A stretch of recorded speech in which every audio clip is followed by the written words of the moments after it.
to you, my beautiful nerdy people. 'Tis I, Rachel Des from the Utica Review. How's it going? I have a lovely review for you today, but not just a normal box. I have a figure review for you today, as a lot of people seem to be enjoying my Dragon Ball reviews. But I don't just collect Dragon Ball, I collect various other figures, as you've seen from My Hero Academia, to other various animes I love. So I have two figures to review for you today that I just got in the post from a lovely Facebook person that was selling a load of duplicate Crane Game exclusives on Facebook. So I wasn't going to turn down the chance because they've been figures that I've been trying to win on Torabora for a couple of weeks. So without further ado, I'm just going to show you what I got. So the first figure I got is Genos from One Punch Man, and this is also done by Banpresto from the DFX Premium series. There are two figures to the series. Obviously, there's one of Genos and one of Satayama. Unfortunately, I don't have a Satayama figure to go with this yet, but hopefully if I go to a convention, I'll hunt it down. But I mainly wanted Genos because he's best boy, and I love Genos, he's amazing. But anyway, and on to the second figure, we have Miss Hatsune Miku in her Cherry Blossom Sakura look, and I didn't expect this figure to be as big. I thought the box was going to be the same as Genos. This is, again, a Sega figure, and this is a Crane Game exclusive, and this is made by Jaya, and they make really super premium figures, so super duper nice. So I'm going to open them one by one. So first of all, I'm just going to open Mr. Genos. So I'm just going to quickly show you the box. So it's a really nice image on the front of Mr. Genos himself. From the looks of it, there's really nice detail on the armor and facial detail.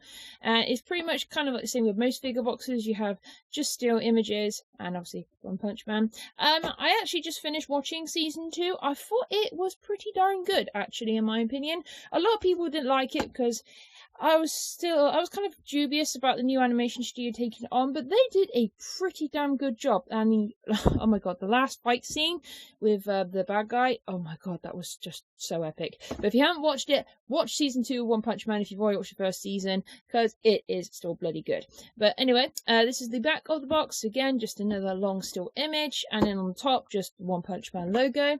So let's get this bad boy open and reveal the Roboto inside. Just going to slice it open without damaging the box, and also just on this side as well, that's just the still promo image from season 2. So obviously there's Satayama, there's Genos, and I completely forgot this guy's name, which is really bad because it's been about 2 weeks since it's finished. I think his name's Gao or something, or Guy. But basically, yeah, he's a student from one of the characters you see in season 1. He goes a bit bad, wants to become a monster, and yeah, goes a little bit loopy, going on a superhero killing spree. But that's all I'm going to say without too much spoilerage, because, yeah, enjoy the anime yourself. So let's get him out of the box. So he is just in 3 parts, which is nice. So head, body, and stand. So not too much for us to work with. I hate figures that are always in little teeny tiny fiddly parts, because yeah, it takes up too much time, and yeah, things just fall off in the end. So let's just slash it open. Again, Mr. Genos' body out. Here's head. And the stand. I'm sorry if you can hear the shattering of bottles out the front, because I've just got the recycling men turned up, so that was convenient. So just pop head on, just like that. So a very snug fit. I find some figures, when you put the heads or like by the waist on, they're extremely tight. I get why, so they don't come off, but just putting them together, you're always at that worry of breaking them. So let me just twist his foot around, and there we go. So there is Mr. Genos. So I think he's about, let's see, let's have a look how tall he is. So he is about 22 centimeters tall, which is pretty cool. And I think he's 8 inches tall. So I think that's inches. I'm terrible at measurements, so forgive me. Yeah, 8 inches tall. So yeah, pretty cool. So let's get a close-up of Mr. Genos himself. So let's have a look at the face first. So very nice decals on the eyes. As you can see, he's got his sort of robotic eyes there, and he's got a very standard smile. I like that they've done different tonal shades in the hair from the top to the back, so that gives it a little bit more depth.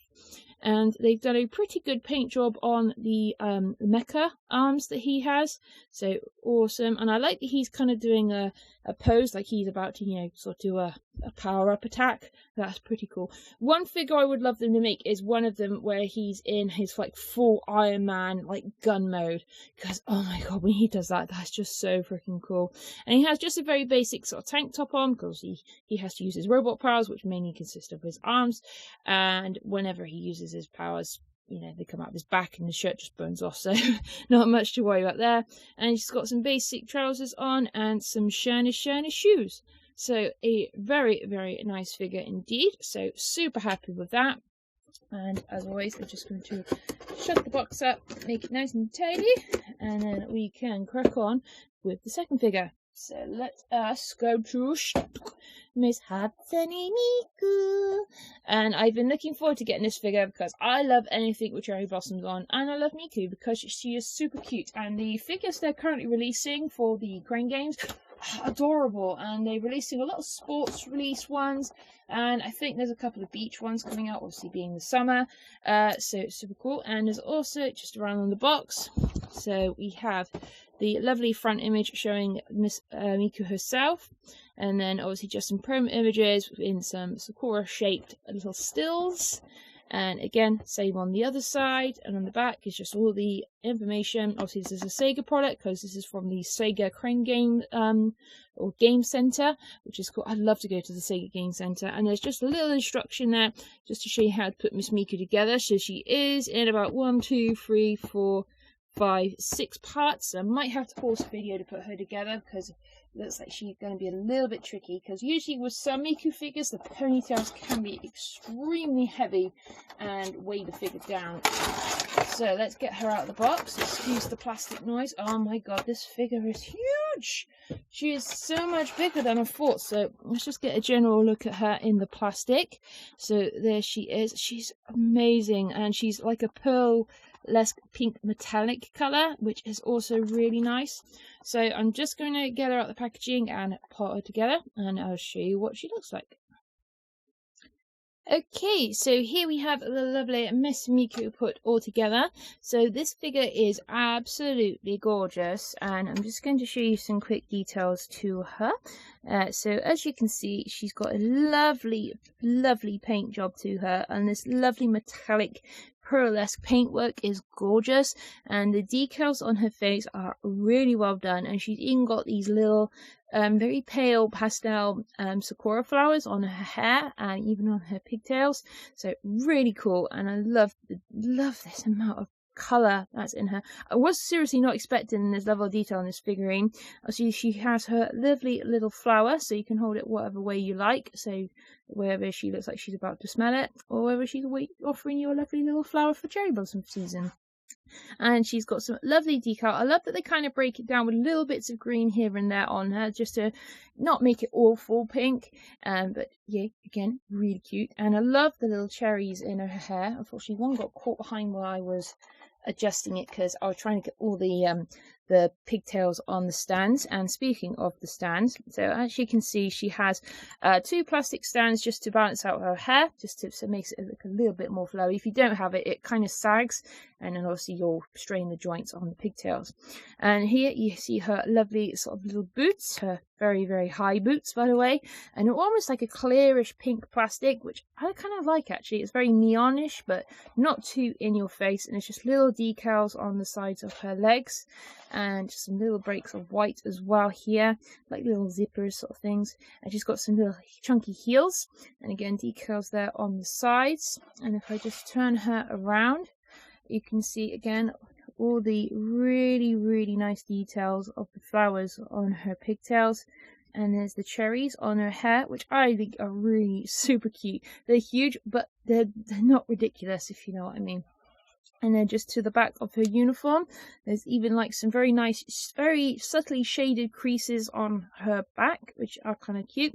And I love the little bout here, all the pink and white, very, very cute. And even just the tiny, tiny little details on the edging of her top, and just the little cute creases on her skirt. They've gone from a very light pink at the top to transitioning to a darker pink, which is very very nice and very cute white pleats. So they've done an amazing paint job on this figure.